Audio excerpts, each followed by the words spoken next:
Kia ora, Helen Brahms here, coming to you live from Sun City in Arizona. Welcome to a super fantastic, sparkling, shake it up Saturday. Hope you're all having an incredible start to your day. I'm not going to go into about what Shake It Up Saturday is all about, because today was shaken up a lot 20 years ago today.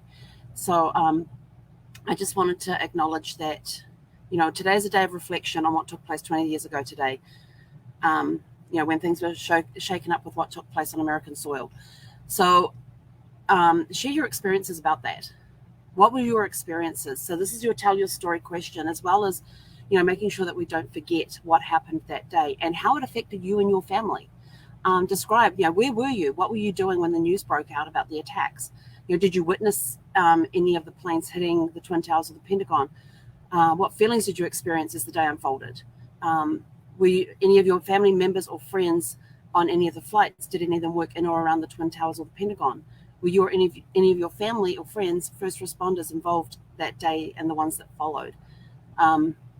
My story is that I was working night shift that week at the hotel. I was working for the residents in Merrifield, and I was front desk supervisor at the time, and my night auditor was actually out that week on vacation. And so I had been covering his shift, working the 11 p.m. to 7 a.m. shift. And so I had gotten home, usually got home like around 7:30, 8 o'clock in the morning, and gone to bed. And I've been finding that on the night shifts, I was only sleeping like 3 or 4 hours, then I'd be awake and get up, get some stuff done, go back, have a nap, and then get ready to go into work later that evening. And I remember getting up after going to bed that morning, and Brad and I had passed in the thing, so I got to see him for a few minutes before he left for work. Actually, he left for work a little later, but I did get to see him that morning before I went off to bed. And so then I went downstairs, and as I was going downstairs, I suddenly thought, oh, we've got those documents we have to sign, and they have to be back on the 13th, which means I've got to take them in tonight, because we had a deadline on to get some documents in. And I thought, well, if I leave early, I can swing by FedEx, drop them into their box there, and it will get there on time. And so I picked up the phone and I called Brad to ask him what time he was going to be home, to see if he could sign the documents so I could drop them off that night. And I called him, and he goes, well, haven't you heard what happened? I said, what are you talking about? He said, the World Trade Center's no more. And I said, what, as in the Twin Towers? He goes, yeah. I said, what are you talking about? He says, oh, a couple of planes hit them. And I'm like, excuse me? He says, turn the TV on. So I turned the TV on, and I honestly thought there was a movie on. And I started clicking through the channels, and it was like on every channel. And it suddenly just sunk into me that, oh my gosh. And he was actually driving, because we lived in the DC area. We lived in Northern Virginia at the time. On his way to work, he would go around the Beltway, around the southern end of DC, to get to the Naval Research Lab where he worked. And he said as he was driving along the Beltway, he saw the smoke go up from the plane hitting the Pentagon. And they got into work, and basically their system was shut down. They had shut down their systems and everything, and they were broadcasting across all the monitors throughout the area where he worked. They were broadcasting, I think, like CNN or something. One of the news channels was being broadcasted on all the monitors. Nobody was allowed to do any work. They were in lockdown, and so they basically had to stay there until they were cleared to leave. And he didn't get to leave there till like around 2 or 3 o'clock in the afternoon. And I sat there the rest of the day just glued to the TV. I was in disbelief. I could not believe it. And then I thought, oh my gosh. Now the hotel that I worked in was right next door to American Red Cross head office. And we had a lot of American Red Cross people that would stay at our hotel. And so I thought, oh, how's this going to affect work? Do they need me in early? They're probably going to need all hands on deck, because they're going to have all these people coming in that are going to be wanting rooms and everything else. And we'd had all those people that had checked out. Well, all the flights were grounded. So what were they going to do? They're going to be wanting to come back. My brain just started going into what needs to be done. And so I ended up calling work. It took me like 30 minutes to get through to work because the lines were so busy. And when I finally got somebody, I said, do you guys need me to come in early with what's going on and everything else? And basically what they had done that day is that Marriott had announced, and I can't remember the code for it, but it was basically a blackout on all bookings in all Marriott hotels within the DC metro area. And our hotel was one of them. It meant that even those that had the highest Marriott Rewards card, and if somebody comes into a Marriott hotel, this was back then, with the highest ranking Marriott Reward card, which is like a lead or platinum or something like that, and slapped it down, you had to give them a room. You were not allowed to walk those guests. If you walked them, it cost the hotel a lot of money. And so even if you had no rooms available, it was a really last resort. But even if you were in a sold out situation, if you had somebody who hadn't shown up yet, that person was getting walked and you were taking this platinum person in. It was just that exclusive, that club. And but even they were blacked out from booking. So this was like a blackout situation. There was no bookings being taken at all. They had closed the hotel to bookings. They'd had a lot of people. We'd had a lot of checkouts that morning. And so we had all those people trying to get back into the hotel that night. And they were stranded at the airport and everything. And we was like, nope, sorry. And what they had done is that the rooms that we had emptied had been put aside for American Red Cross people coming in. And so we were like all hands on decks. They literally had everybody who could speak good English answering phones. They had every phone in the front office area, in the general manager's office, the AGM's office, the sales office was all manning phones. There was a couple of phones in the back of the front desk, and there were the 2 phones up the front of the front desk. And every phone was manned with somebody who could speak English competently. And they were basically saying, "I'm sorry, we're closed. I'm sorry, we're closed. I'm sorry, we're closed." It really was all hands on deck. And so so they told me to come in at 7 instead of 11. And so I got there. It was mayhem. It really was. The phones were constantly ringing. And they had the gatehouse area, which is where they have the dining area for residents in. They had the TV on tuned to, I think, like CNN. It was tuned to. Everything was coverage. They had all these special, whatever they do in a crisis situation. They bring in the specialists. They are doing live broadcasts from ground, from the areas and that, or as close as the reporters could get, and all that sort of stuff. But what I found that evening is that I was never alone at the front desk. When I had to go, when everybody left, and and because I got there at 7, so when everybody eventually started leaving and everything else, by the time my shift officially started at 11 o'clock, there was myself and the night auditor, myself and the night watchman. That was it. The night security guy. That was it. There was just the 2 of us left. But we were never alone in that front desk gatehouse area, because on the front desk we could see into the gatehouse and see the TV and everything and hear what was going on. There were people constantly coming in and out of that area all night, sitting around talking, watching what was going on. It's like they didn't want to be alone. So it was a very eerie type of thing. And I also remember that on my way into work, I'd always stop at the supermarket and pick up something for my lunch, dinner, breakfast, whatever you want to call that midnight meal in the middle of the night.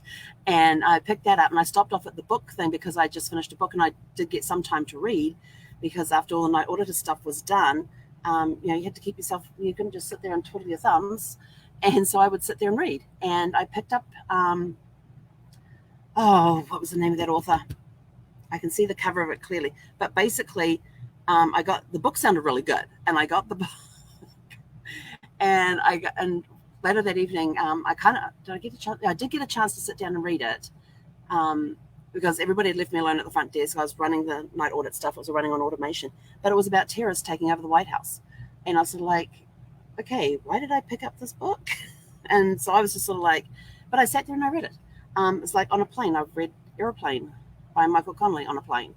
But that was just a very surreal whole 24 hours from when I woke up in the morning to finding out what was going on all through the whole day, the night. People started, the front desk person came in at 7, came in before, like around 6:15 to relieve me, since I'd been there since 7 o'clock the night before. But the place was still full. The whole, like I said, all throughout the night, there were people coming and going into the area, and they were sitting down, they were talking. I think they just wanted the camaraderie at that point. They didn't want to feel alone with their feelings, and they just didn't want to be alone. And so they were just sitting there watching the news, and that news was just constantly on. And people were coming down around 5 o'clock in the morning. Our people who did breakfast started work at 5 o'clock to get everything set up, and people were lined up waiting for them to put the food out. There was about 20 or 30 people standing there in the gatehouse area, waiting for the coffee to be made, waiting for the food to be put out, the juice machines to be open so they could have some breakfast. But they just quietly, they waited patiently. They sat at the tables, all watching, all turned to watch the TV, and just general chit chat going on around with what was happening and everything else. And as everything was, more details were coming out, I mean, everything else was unfolding. And I just remember it was a very surreal, for me, it was a very surreal day. And I don't think I fully understood the impact of what was going on until they started showing family members with photographs of their loved ones who worked in the Twin Towers. And they were interviewing, who are you waiting for? And it wasn't who are you looking for, it was who are you waiting for? And the people would start talking about their father or their husband or their wife or their son or daughter that had worked in the towers and gone to work that day. And they started doing these, I can't remember what time they started doing them, but it wasn't until I started hearing those stories that the tears started flowing about the actual impact about what had taken place that day and the effect that it was going to have. So that's my account of that day. It was very surreal, and it didn't become real for me till later on that day. But Brad didn't go into work it was a few days before he went into work. He was happy to stay in bed when I got home and we would just lay there and talk, and then I'd eventually get some sleep, and then of course I'd have to get up to go back to work and all of that. But he was just, he was not a morning person, so he was happy to, turn back over and go back to sleep when I got into bed in the morning. But it was nice to have him there when I came home, and then when I left again, and every morning I came home and he was there, so it was nice to have him there, because it was just, it took a few days for it to fully sink in, and that's when I realized that my attitude was changing, because I was watching the news so much and I was internalizing everything that I was seeing. And I was actually in therapy at the time with a really good therapist, and she goes, and I had a session with her on Friday. She says, "How much news have you seen?" I said, "Basically every waking moment." I said, "I work in a hotel. We've got this TV there. It's on all night and people are coming down to watch it and all that." She says, "You need to limit yourself." She says, "Right, what I want you to do is limit yourself to an hour a day." And she said, "You can do it all at once, or you can break it up in segments throughout the day, but no more than 1 hour a day." Because she could see that I was internalizing everything and I was taking everything personally.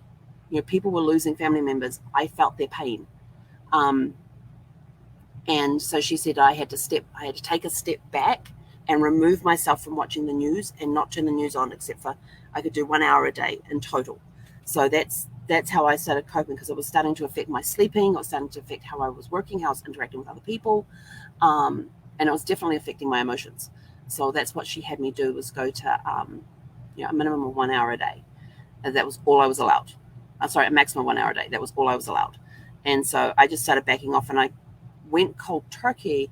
But what I would do is that as the evenings rolled on, and of course we were at the weekend, so I didn't have to go in. So Friday, Saturday night, we had somebody who covered the desk, and Sunday my night auditor was back. So I was seeing her on Friday. So I had all day Friday, all day Saturday, all day Sunday to completely remove myself out of the picture with the news. And then of course when I got back in on Monday afternoon for my regular 3 to 11 shift, I was able to keep the volume down on the TV so I couldn't hear it. The pictures were moving and everything else, but the volume was now turned down when I got in. And I was like, oh, thank goodness for that, because I wasn't sure how I was going to cope from that afternoon shift if somebody kept the TV up. But it was I felt very surreal during that time, and there was a lot of pain, a lot of anger. It was a massive grieving process in a short amount of time for people I didn't even know. So that was my experience on 9/11. What was your experience? What did you experience? How did you find out about this stuff? Did you have people who worked in or around the buildings? Think about those things and write them down, because that's something that people are going to look back on, years from now and go, oh my gosh, what was that like to have that experience, to be there? When I'm doing family research and stuff, and I see people in a certain era, like they were living through the Civil War, were they on the north side or the south side? What were they going through? Were they involved with the Underground Railway? Were they spies? Were they, what was their role? Or were they just trying to keep the home fires burning or basically, keeping everything going as normal as possible at home while their loved ones were off battling? What were they going through? What was those people that I'm researching? What was their story? What were they going through during that time in the Civil War? So it's stories like that keep history alive for us and keep the memories of our loved ones alive as well. So write down your experiences about 9/11. Where were you? How did you hear about it? What was your involvement with it? Did you have any family members directly involved with the activities? Were they on the flights? Were they in the Twin Towers? Were they in the Pentagon? Were they the first responders that went in that day and the days that followed? What were their experiences? What was your experiences if you were one of those people? So talk about it. If you don't want to talk about it because it's still too painful, write it down so that your future generations, your descendants and stuff, will have something that they can look back on and understand what it was that you went through on that day. So that's it from me for now. I am out of here. I am going to go and go get some errands done. So have a super fantastic sparkling day, no matter what. Today is always super, no matter what happens, today is always super fantastic and sparkling. You can always find some sparkles and things. You have lived through an experience. You have survived that experience. You have learned, what did you learn from that experience? That's another good question to ask yourself. What did you learn from going through that experience? So we will catch you guys back here at 6 p.m. this evening. Hei konara.